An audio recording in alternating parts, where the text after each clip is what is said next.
ဝင်ကလေးတရားကိုကျွန်တော်တို့ဒီမဟောပေးနေရင်အမင်္ဂလာရှိတယ်လို့ပြောတယ်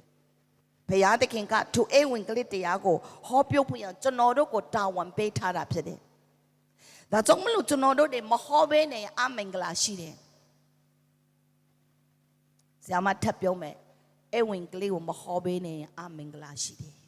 ဘုရားသခင်ကကျွန်တော်တို့ဘောနေကံပြန်ဘုရားသားသမီးတယောက်စီတိုင်းတင်ဒီယေရှုခရစ်ကိုယုံကြည်လက်ခံတဲ့နေ့ကနေစပြီးတော့တယောက်ျားဖြစ်စေမိန်းမဖြစ်စေလူကြီးဖြစ်စေလူငယ်ဖြစ်စေဘုရားသခင်ကဝင်ကလေးတရားဟောပွင့်တင့်ထန်ကတဲ့ဘုရားသခင်မျှော်လင့်တာဖြစ်တယ်ဟာလေလုယာ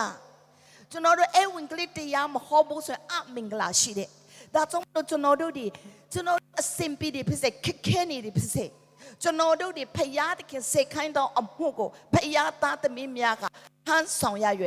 ဝင်ကလေးတရားဟောခြင်း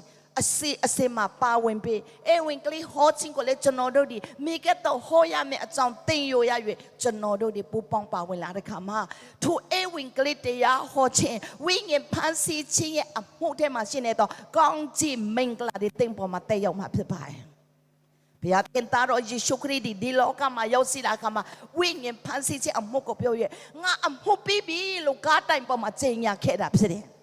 ဘုရားသခင်ကသူ့ကြောင့်ထိုးကြောင့်မတူကိုနာမတကထဲမှာအမင်းဆုံးသောနာမဘုတ်ကိုပေးခါတာဖြစ်ပါတယ်ကောင်းကင်အောင်မြင်ကြီးပေါ်မှာရှိတဲ့များတော့အခွင့်အာဏာကိုသူဘာကြောင့်ခံစားတယ်လဲဆိုဘုရားသခင်စိတ်ခိုင်းထားတော့ဝိညာဉ်ဖန်ဆီးခြင်းလူသားတို့ကယ်တင်ခြင်းအမှုကိုပြီးဆုံးစွာအလုံးလုံးတော့ကြောင့်ဖြစ်တယ်ထိုကောင်းကြီးမင်္ဂလာကိုယနေ့ဝိညာဉ်ဖန်ဆီးတော်သူများအသက်တာထဲမှာဘုရားသခင်ကထိုကောင်းကြီးကိုဘုရားသခင်ကဆက်လက်ပြီးတော့ခံစားရတဲ့အခွင့်ကိုပေးထားတာဖြစ်ပါတယ်ဟာလေလုယာဒါကြောင့်မလို့ကျွန်တော်တို့ဒီဝိညာဉ်ဖန်ဆီးတော်အသင်းတော်ဖြစ်တဲ့ဆိုရင်ကျွန်တော်တို့အသင်းတော်ဒီတိုးကိုတိုးတက်ရတယ်လူဦးရေနဲ့တိုးတက်ရတယ်ကျေးဇူးတော်နဲ့တိုးတက်ရတယ်ဝိညာဉ်မဖန်ချင်တော် member များဝိညာဉ်မဖန်ချင်တော့အသင်းတော်များဖြစ်တဲ့ဆိုရင်ကျွန်တော်တို့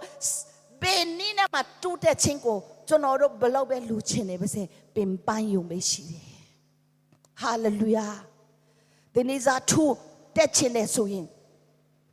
တင်ဘယ်တော့မှမခံစားဘူးတော့ကောင်းကြီးများကိုခံစားခြင်းနဲ့ဆိုဝိညာဉ်ဖန်ပါဟာလေလုယာဘုရားသခင်အိမ်တော်သုံးဝိညာဉ်ကိုတည်ဆောင်လာပါတင်ဒီစားထူတက်လာရဲ့မျက်နှာသားတွေရလာရဲ့တင်ရဲ့စေပွားရေးလုပ်ငန်းတွေကောင်းမွန်လာမှာဖြစ်တယ်ဟာလေလုယာ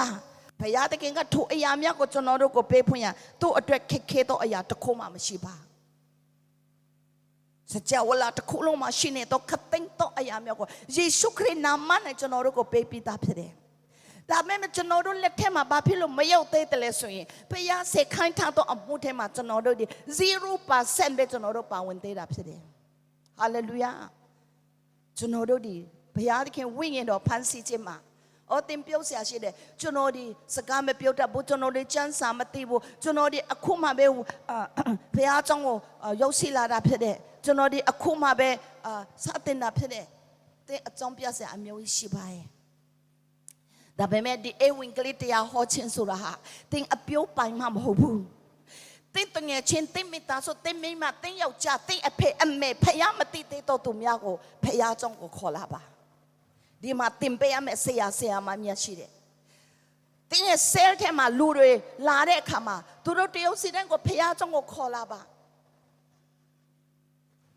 သူတို့တယောက်စီတိုင်းတို့ဒီနှောက်ကပတ်တော့ကြားတဲ့အခါမှာသူတို့အသက်တာပြောင်းလဲနိုင်တာဖြစ်တယ်ဘုရားသခင်တကူဒီသူတို့ပေါ်မှာတက်ရောက်နိုင်တာဖြစ်တယ်ကျွန်တော်တို့လုံနိုင်တဲ့သူမီလန်ပေါင်းမြောက်များစွာရှိတယ်အဲ့ဒီထက်ကနေတင်ပင်နီလန်ကနေပူပေါင်းပါဝင်နိုင်တယ်တင်ပြောနိုင်တဲ့ဆွေစကားနဲ့ပြောငွေနဲ့ပေးနိုင်စေငွေနဲ့ပါဝင်လို့ရတယ်ဒါမှမဟုတ်ဘူးဆိုရင်တင်းရဲ့စဆိုင်တော့သူကိုဖျားချောင်းကိုခေါ်ဒါမှမဟုတ်ရင်တင်ပေးဖက်ကနေတန်းနဲ့ဖျားတခင်နိုင်တော်ထဲမှာအတုံးမဝင်တော့အရာတစ်ခုမှမရှိပါတင်ဒီဖျားတခင်အယံမြုံလင်းနေတော့လုံရောက်ကြလို့ဖြစ်တယ်ဟာလေလုယာ